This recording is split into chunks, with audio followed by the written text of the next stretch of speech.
अस्सलाम वालेकुम, कैसे हैं आप सब? सबको रमज़ान मुबारक। बहुत ही अरसे के बाद, बहुत ही दिनों के बाद, बहुत टाइम के बाद रेसिपी शेयर कर रही हूँ। इस उम्मीद के साथ कि कहीं न कहीं, कभी न कभी वीडियो तो वायरल हो ही जाएगी।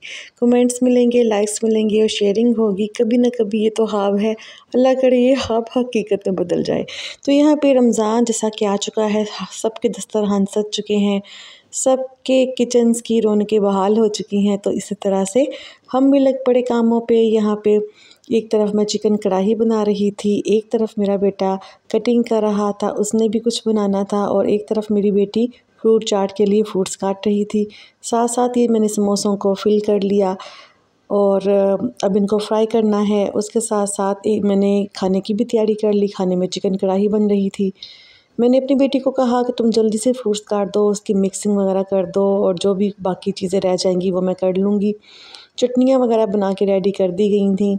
सबका यही हाल होगा, हर किसी के घर में यही रौनकें हैं, नमाज़ें, इबादत और सब कुछ। और यहाँ पे जी हमारी जो सूजी है साथ साथ हमें काम करता हुआ देख रही थी। हम किचन के अंदर तीनों माँ बेटा और बेटी लगे हुए थे कामों में, और यहाँ पे देखते ही देखते मेरी चिकन कढ़ाई रेडी हो गई। ये आप लोगों के देखते ही देखते रेडी हुई थी, मेरे देखते नहीं। मेरे तो काम कर कर के बुरा हाल हो रहा था। और यहाँ पे जी माशाल्लाह से ज़ोरों शोर से तैयारी हो रही थी इफ्तारी की। सब ने इबादत की, नमाज़ पढ़ी, और उसके बाद हम लोग किचन में आ गए। थोड़ा काम असर से पहले कर लिया कुछ, तो और थोड़ा काम असर के नमाज के बाद किया। यहाँ पे मैंने अपना जो लास्ट टच था चिकन कढ़ाई को वो दे दिया, और यहीं पे साथ साथ ही सारे काम शुरू किए थे, तो सबको ही लास्ट टच दे रहे थे।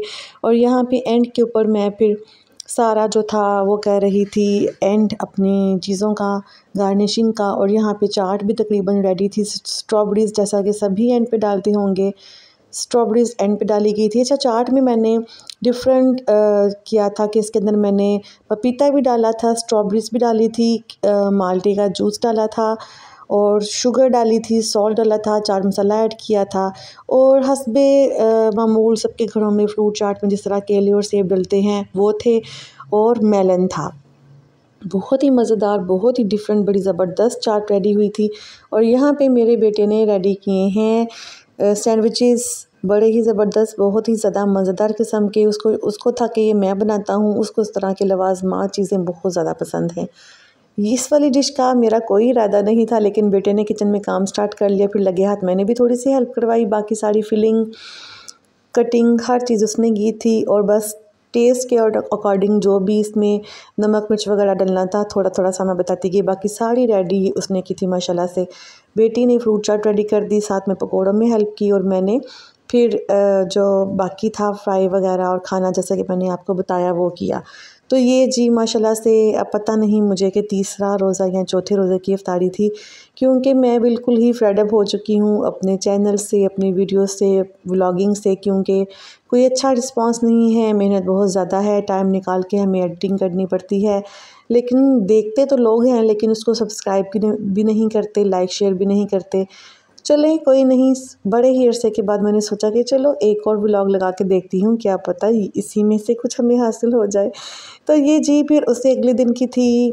बड़े ही ज़बरदस्त चिप्स और पालक के पकोड़े मैं रेडी कर रही थी, फ्रेंच फ्राइज़ की तरह। मैंने आलू काटे, पालक थी, प्याज था, सूखा धनिया, नमक, मिर्च, पिसा हुआ गरम मसाला, अगर आप चाहे तो अनारदाना ऐड कर सकते हैं। यहाँ पे मैंने शेक रेडी कर रही थी। शेक था जी बनाना और एप्पल मिक्स का स्मूदी टाइप। मैंने वो थोड़ा सा पानी और ज़्यादा दूध, मतलब अगर आपने 2 कप दूध लेना है तो हाफ़ कप हम पानी भी ऐड करेंगे। और स्मूदी शेक 2 in 1 था। उसके बाद मैंने इसको अच्छी तरह से चला के इसके अंदर बादाम और पिस्ते भी ऐड किए थे, और थोड़ी सी बादाम और पिस्तों की गार्निशिंग भी इसके ऊपर की थी। और उसके बाद मैंने पैटी को फ्राई कर लिया। यहाँ पे पकोड़े फ्राई हो रहे थे, और पैटी के मैंने बनाने थे बर्गर, और कुछ रैप बनाने थे। तो इस तरह से तैयारियां ज़ोरों शोर पे थीं। यहाँ पे मैंने पैटी फ्राई कर लिए थे चिकन के, और यहाँ पे उनकी मैं फ़िंगर कटिंग कर रही थी, क्योंकि फ्राइज़ भी इसके अंदर फ़िंगर ही जाने थे। कुछ मैं बनाऊंगी बर्गर, और कुछ मैं टोटेला रैप की तरह, मतलब रैप ही करूँगी, वही बनाऊंगी। तो इस तरह से ये मैंने सॉस रेडी की थी, हॉट एंड सॉस मैंने घर में रेडी की थी। ये मैं इसके ऊपर लगाऊंगी, और उसके बाद मैं इसके अंदर रखूँगी जी चिकन था जो मैंने फ्राई करके उसको फिंगर कट किया था, और उसमें जाएंगे फ्राइज़, आलू फ्राइज़, और साथ में सैलड, और जो मैंने सॉस लगा दी है वो थोड़ी सी ऊपर लगा के इसको हम रोल कर लेंगे। सलाद का पत्ता ऐड करेंगे, जिसने खाना हुआ वो लगा लेगा, जिसने नहीं खाना वो निकाल देगा, लगा हुआ उतार देगा। तो इस तरह से मैंने बड़े ही मज़ेदार स्पाइसी से ये रेडी किए थे। अच्छा, रमज़ान में रोज़ों में हम लोग फ्राई चीज़ें खा खा के तंग पड़ जाते हैं, तो ये बहुत ही अच्छा एक रेसिपी है, मज़ेदार है और हेल्दी भी है, फ्राई चीज़ों से थोड़ा हटके है। तो हमें अपने दस्तरखान में कोई एक दो चीज़ इस तरह की ऐड करनी चाहिए कि जो ना फ्राई हो, बेक कर ली जाए, या फिर इस तरह से हल्का सा केचप या किसी भी तरह की सॉस लगा के कुछ रैप टाइप कुछ खुश्क सी चीज़ बना ली जाए। तो यहाँ पे जी मेरे ये रैप रेडी हो चुके थे। दूसरी तरफ पकोड़े भी रेडी हो चुके थे, बहुत ही क्रंची, बड़े ही मज़ेदार ज़बरदस्त किस्म के, पालक, प्याज और आलू और तमाम मसाला जात डाल के वो रेडी किए गए थे। और ये जो मेरा स्मूदी शेक था ये रेडी हो चुका है, आप देख सकते हैं। ये बर्गर थे, कुछ फ्राइज़ थे, रैप थे, और ज़बरदस्त सी हमारी ये इफ्तारी तैयार हो चुकी थी, और बहुत ही मज़ेदार। अल्हम्दुलिल्लाह, अल्लाह का शुक्र है, अल्लाह ताला ने हमारा दस्तरखान वसी भी किया हुआ है, और बहुत ही रौनकें हैं दस्तरखान पे। और इस तरह से मेरे क्या, पूरे मुसलमान जो रोज़े रख रहे हैं उनके दस्तरखान ऐसे ही वसी हैं, खूबसूरत हैं, और जैसे कि हम टीवी पे दूसरी व्लॉगिंग में देख रहे हैं, माशाल्लाह से सहरियाँ, इफ्तारियाँ सबके घरों में ऐसे ही रौनकें लगी हुई हैं। तो ये जी पकौड़ा था, बहुत ही मज़ेदार। अच्छा जी, उससे अगले दिन का है, यहाँ पे मैं बड़ी ज़बरदस्त आलू की पूड़ियाँ रेडी करूँगी। ये इंडियन रेसिपी है। इसके अंदर मैंने तकरीबन हाफ़ केजी की तरह तकरीबन हाफ़ केजी ही मैंने आलू बॉईल कर लिए थे। उसको मैश किया, उसमें डाला जी चिल्ली, लाल मिर्च डाली थी, दादर मिर्च डाली थी, नमक डाला था, गरम मसाला, सूखा धनिया, लाल मिर्च थी, और उसके बाद इसको 2 कप इसमें मैदा ऐड किया था और 1 कप इसमें सूजी ऐड की थी।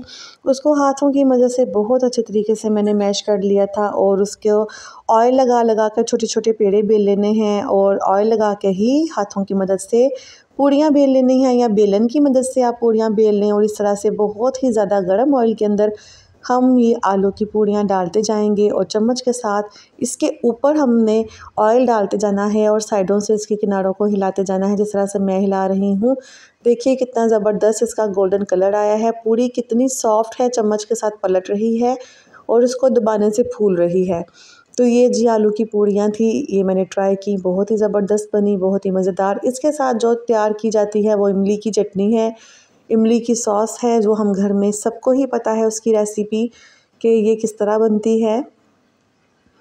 अच्छा जी, उसके बाद ये जो मैं बना रही थी चिकन पोटैटो रोल थे, ये भी इसकी जो रैपिंग का तरीका है वो ये है कि मैंने 1 पाव के करीब चिकन लिया था, उसको श्रेड कर लिया है। उसमें ब्लैक पेपर डालूँगी, मायोनीज़ डालूँगी, केचप डालूँगी, चिली फ्लेक्स डालूँगी, और ब्लैक पेपर तो डालना ही था, और इसको मैं अच्छी तरह से मिक्स कर लूँगी। उसके बाद ये आलू की वही सारा मिक्सचर है जो मैंने पूड़ी के लिए रेडी किया था, उसको मैंने इस तरह से लिया, उसके अंदर मैंने चिकन को डाला, और इस तरह से मैंने इसको बंद कर लिया। बंद करने के बाद मैंने उसको ये शेप दे दी, आप चाहे तो गोल भी शेप दे सकते हैं। और ये मैंने जी ब्रेड क्रम्स थे, ये भी मेरे घर के ब्रेड क्रम्स हैं। ब्रेड के किनारे मेरे एक डिश मैंने बनाई थी, उसमें मेरे ना ब्रेड के किनारे मैंने उतारे थे, उसको मैंने वेस्ट नहीं किया, हल्का सा मैंने उसको तवे पे चला के उसको खुश्क करके मैंने ग्राइंड कर लिया। तो हमारे जी ये रेडी हो चुके थे, ब्रेड क्रम्स लगा के, अंडा लगा के हमने फ्राई कर लिया, तो हमारे पोटैटो चिकन रोल भी रेडी हो गए। अच्छा जी, ये अब आप देख सकते हैं यहाँ पे जी मैंने तैयार करने हैं barbecue wrap, barbecue chicken wrap. उसके लिए जी मैंने लहसुन और अदरक लिया, 1-1 टेबल स्पून फ्रेश मैंने इस तरह से कूट लिया। उसको, इसका अपना ही जायका है, अपनी ही खुशबू है, अपना ही मज़ा है जो आप फ्रेश कूट के डालते हैं। कुछ लोग पेस्ट बना लेते हैं, वो नहीं, उसका कच्चा कच्चा हमक रहती है खानों में, कूटने में और उसको ब्लेंड करने में बहुत फ़र्क है। मैं इस तरह से आपके सामने इसको कूट के 4 से 5 टेबल स्पून ऑयल के अंदर मैंने हल्का सा इसको गोल्डन कर लेना है। साथ ही मैं चिकन के बोनलेस चिकन को इस तरह से क्यूब्स में काट के अच्छी तरह से मैं इसको इसके अंदर चला लूँगी, और इसको साथ इसके बाकी मसाला जात वो ऐड करूँगी। सारी चीज़ें आपने हस्बे ज़ायका डालनी हैं। इसके अंदर मैंने half teaspoon chilli flakes डाले थे, हाफ़ टी स्पून मैं सॉल्ट डालूँगी, half teaspoon black pepper add करूँगी और हाफ़ से भी हाफ़ मैं हल्दी डाल लूँगी और हल्दी डालना लाजमी है। उसके बाद जी मैं तकरीबन 3 टेबलस्पून के करीब चिली सॉस डालूँगी, 3 टेबलस्पून सोया सॉस डालूँगी और 1 टेबलस्पून के करीब मैं इसके अंदर विनेगर ऐड करूँगी। इसको जी अच्छी तरह से चला लेंगे। चलाने के बाद इसको हल्का सा दम दे देंगे ताकि हमारा चिकन नरम हो जाए। ये वो पोटैटो चिकन रोल हैं जो मैंने आपको दिखाए थे। फ्राई होने के बाद कुछ इस तरह से थे। बहुत ही ज़बरदस्त, बहुत ही मज़ेदार, बच्चों ने बहुत पसंद किए। और ये है बारबेक्यू चिकन रैप। इसकी जो मैंने रोटियां हैं वो भी घर में ख़ुद बनाई थी मैदे की मदद से। तो ये जी मेरा अच्छा सा छोटा सा मिनी भी कह लें, नॉर्मल व्लॉग बनाया है। इसी उम्मीद के साथ कि क्या पता ये भी लोग देखें, इसको पसंद करें, शेयर करें, सब्सक्राइब करें।